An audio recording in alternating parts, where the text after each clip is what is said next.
Over the course of 30 plus years of games, there have been 3 main Mortal Kombat timelines. The original timeline from MK1992 to Armageddon, the rebooted timeline from MK9 to MK11, and finally the New Era timeline, currently ongoing, beginning with Mortal Kombat 1. I've already made a video covering the top 5 best characters of each of these timelines, so it's only fitting that now I do the opposite.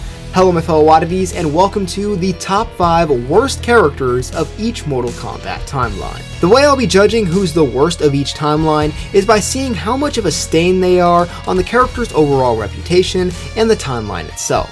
Then I'll take into consideration how unengaging or underdeveloped they were as a character before getting into stuff like design, abilities, etc. So sit down, grab a snack, take a shot every time I say timeline. Don't do that, you will die. And let's dive right into the top 5 worst characters of the original timeline. Beginning with some honorable mentions, there's Kai. That's about all I have to say about him. There's No Face and Tajia, who were in Special Forces and probably deserve to be in the top 5, but since it's a spin-off game and these two would be really uninteresting to talk about, I left them off. And finally, Cobra and Kira. It doesn't really get more unoriginal than these two. But let's get into number 5. Where I got Shinnok. Yes, that's right, a main villain in the top 5 worst characters of the timeline, which just tells you how absolutely lame he is. Remember, this isn't counting MKX, which even then they didn't make him that much cooler, but in MK4, Shinnok was the weakest character in the game. As the final boss. How the hell does that work? So that's just a loss in aura that's impossible to recover from. But then there's the fact that he just doesn't do anything we haven't seen before. Wants to take over Earthrealm? Done before. Master of Dark Magic? Done before. Has an evil sorcerer sidekick who secretly wants to overthrow him? Done before. The only thing he really has going for him is that he's a fallen elder god, but he's not treated like the threat he should be, so no one takes him serious. And that's exactly why he's in the top 5 when there are probably some objectively worse characters I could have put instead. He just doesn't live up to the other iconic main villains. At number 4, I have Jarek, probably the most unintentionally funny character in the entire franchise. I mean, he is comically bad. MK4 introduced a lot of new characters whose sole purpose was to replace other characters, but not actually do anything new, just copy all their moves and personality. Jarek is that for Kano, to a point where it doesn't even make sense. He has lasers coming out of his eyes. He's not cybernetically enhanced, he can just do that. And that's all he really does. Copy Kano, have a goofy ending, and then comes back in Armageddon with a new look, a worse one in my opinion, and again just does nothing. But him being so unintentionally funny actually saves him from being higher on this list, because seriously, the characters we're about to get into don't even have that. At number 2, I got Stryker. I think MK9 making Stryker cool has kind of blinded people to the fact that in the original timeline, he was one of the most atrocious characters. In his 2 appearances, MK3 and Armageddon, both games tried to make him badass in 2 very different ways, and both failed pretty spectacularly. In MK3, he's just a regular cop, but he's wearing a backwards hat, and he's got bombs, and a weird looking gun, so I guess that means he's cool. This was enough to get him into Defenders of the Realm, by the way, over Kung Lao and Johnny Cage. But then there was Armageddon, the game that brought back everyone, so they had to try and revamp Stryker into someone that people can take seriously. And they went with this. Mission Impossible Stryker. The secret agent thing they went for here might just be even more goofy, because you can just tell they were trying harder and it still remains super lame. And story-wise, he's doing nothing in either of these games. Just another background hero to fill a roster slot. No personality, no relationships with other characters. He's just a cop. At number 2, you might be shocked that he's not number 1, but I have Su Hao. Listen, this character is one of the biggest memes of the franchise. His whole gimmick is that he dies. Even in games that he's not in, they make sure to let you know that he's dead. But it's not just that, or else I would just feel bad for him. It's his silly gameplay as a wrestler type with some useless moves like this jump. What even is this? And also his 2 horrid designs. Look at the concept art for this guy. This makes me think unstoppable, terrifying Terminator. Someone looked at this and went, "This is good, but I think he should look like this. But listen, I think Su-Hao still has more going for him than the number 1 pick on this list. Hell, a lot of Su-Hao's aspects, such as the chest laser and Special Forces infiltration plan, would be recycled for Kano later on, so clearly it wasn't all bad. But you know what is all bad? The number 1 worst character in the original timeline, Dairu. Who? Is what all the non-Mortal Kombat extremists are saying right now. Dairu is...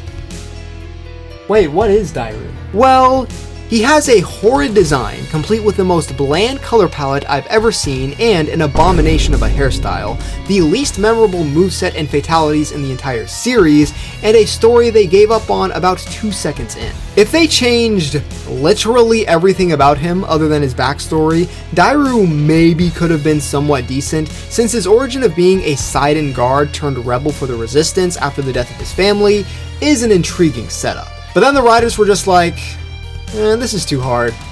And then we never heard from Dairu again. Return to Saido, Dairu. No. Well, that'll do it for the original timeline. Let's send a message back in time, cause now we're at the rebooted timeline. Starting with honorable mentions, firstly, Farah Tor.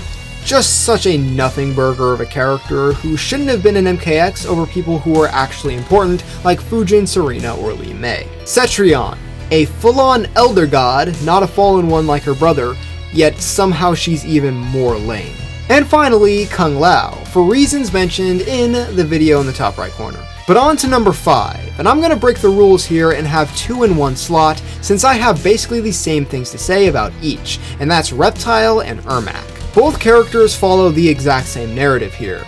Be a jobber in MK9, be a jobber in MKX, miss out on MK11, only appearing in the crypt where they die brutally. Baraka almost got this treatment as well, but thankfully MK11 clutched up and gave him an arc. Unfortunately though, these two did not get the same respect. Reptile doesn't even speak in MK9. Never has he not been able to speak.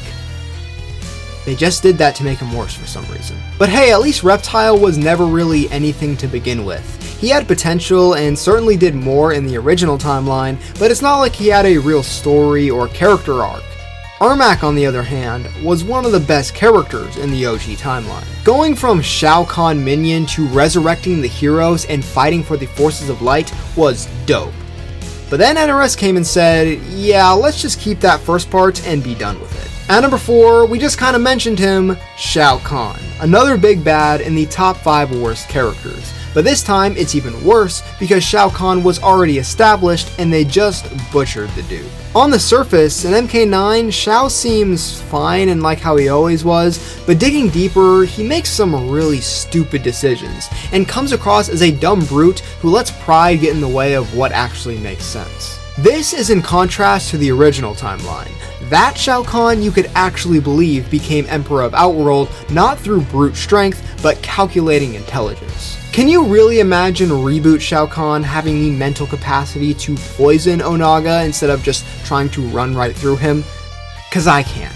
It gets worse with MK11 too. The guy is just a big dude with anger issues, immediately trying to fight anyone who says the slightest thing he dislikes. After this one killed your daughter, Kotal claimed the throne.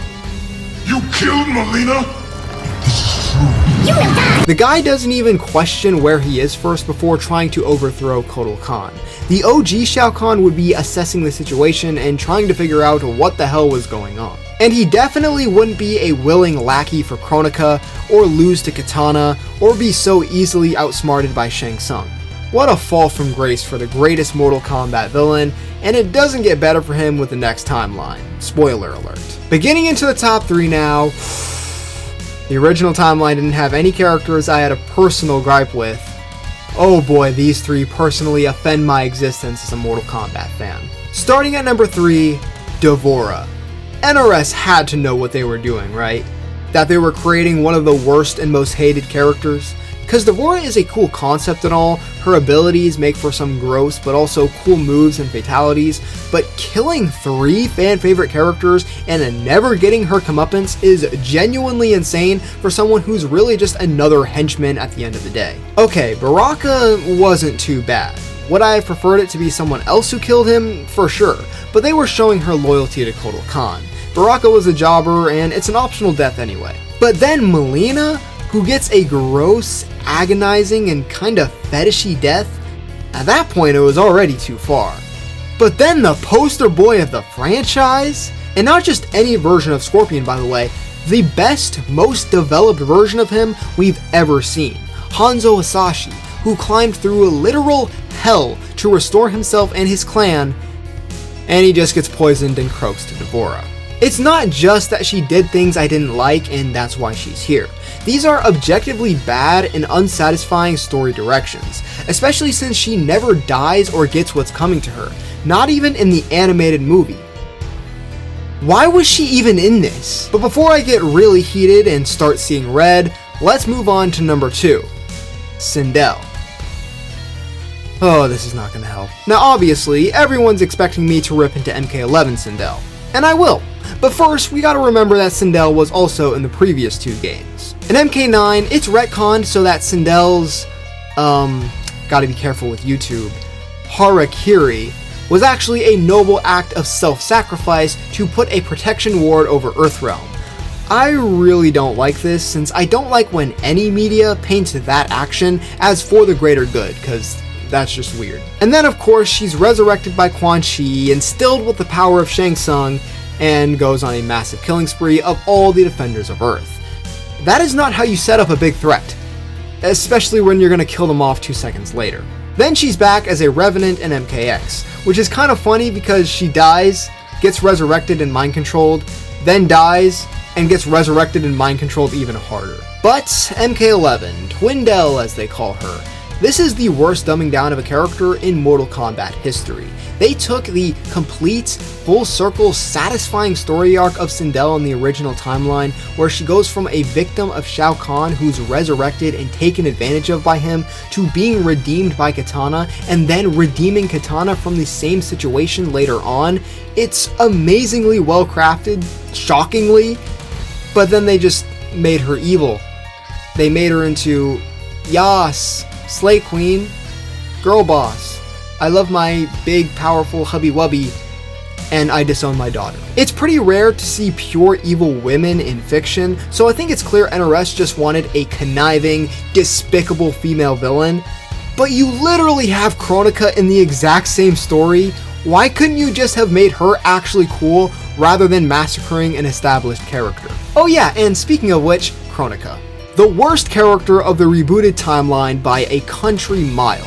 Her very existence is contrary to the existence of Mortal Kombat itself. This is basic history, okay? There was the One Being, and there was the Elder Gods. Nothing else. The Elder Gods split the One Being into all the realms, which created all that exists in our universe. It's not that hard. It's not that complicated. Just stick to those rules. But now we have Titans who are somehow stronger than the Elder Gods, and give birth to the Elder Gods.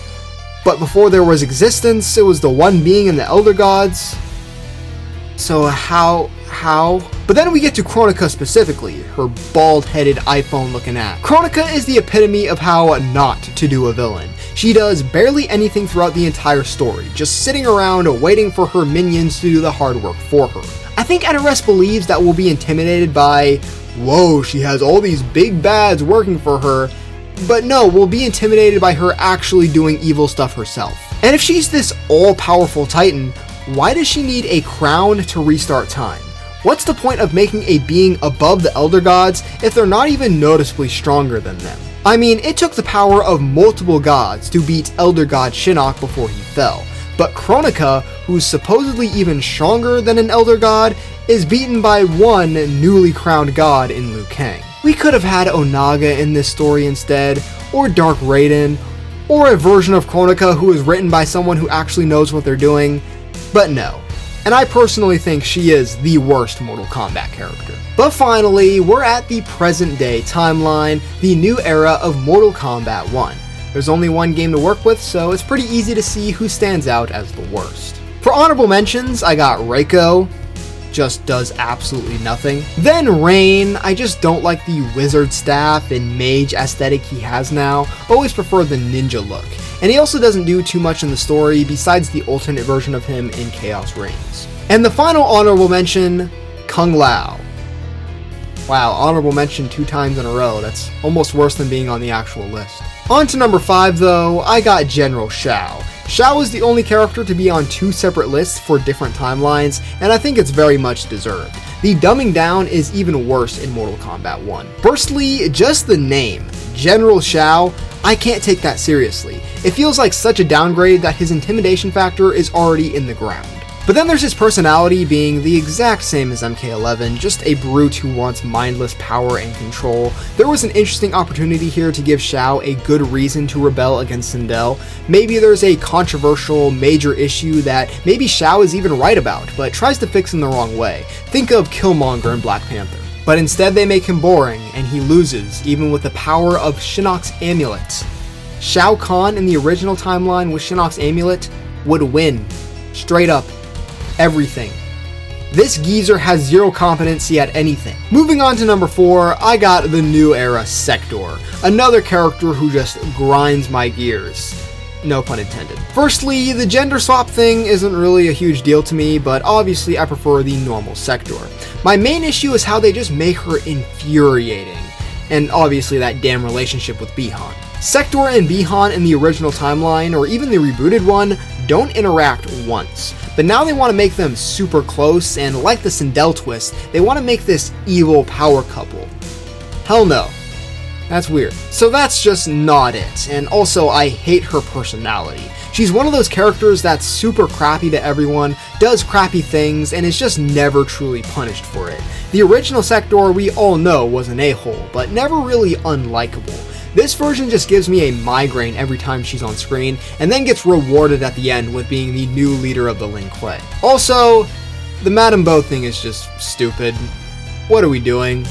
Is this official MK or a fanfic? Hell, that's disrespectful to fanfics. Moving on to number 3, I have Havoc. We were all screaming and clamoring for Havoc for years. And then this game came out and no one cared about him anymore. That's how bad he is in Mortal Kombat 1. We all love the original Havoc. Why? Because he's a little goofy, he never picks sides, he's from the Chaos Realm, his design is badass. So MK1 just decides, hey, let's get rid of all of that and make him just evil. Evil crazy guy. Hell, in the story mode, he's basically just a normal dude. He's not even from Chaos Realm. He's from the Order Realm. That's completely ass backwards. And worst of all, this video has come full circle. Because yes, this Havoc is indeed Dairu. Who asked for this? And then there's Chaos Reigns Havoc, who is better, more intimidating, but still just an evil villain at the end of the day. Havoc can't be a villain because picking sides is not chaotic. And he doesn't want to take over everything either, because then he'll have control, and that's kind of the opposite of his whole deal. So yeah, way to go NRS, completely killed the hype of one of the most popular 3D era characters. And he is not the only example of that in this game, by the way. At number 2, I can't explain to y'all how hard it was not to put him number 1.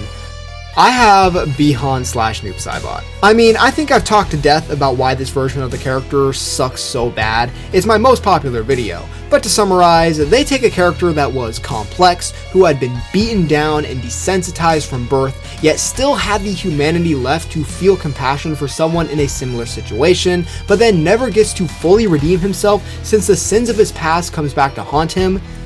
And they just make him into, I'm evil, I want to take over the world, Smoke, you're an adopted bitch boy, I'm gonna kill my brother at his wedding. And then Chaos Reigns came along, and if I was already cracked, this one just broke me. Noob Saibot is only Noob Saibot for like 5 minutes before being restored. And then I watched my hopes and dreams die right in front of my eyes. Truly a tragedy I will never recover from. But even still, I can't let that cloud my judgment, because there is one character who I can't deny was done worse. And that is, at number 1, Nitara. Holy crap, Nitara was done bad in this game. I don't think there are any Nitara fans left.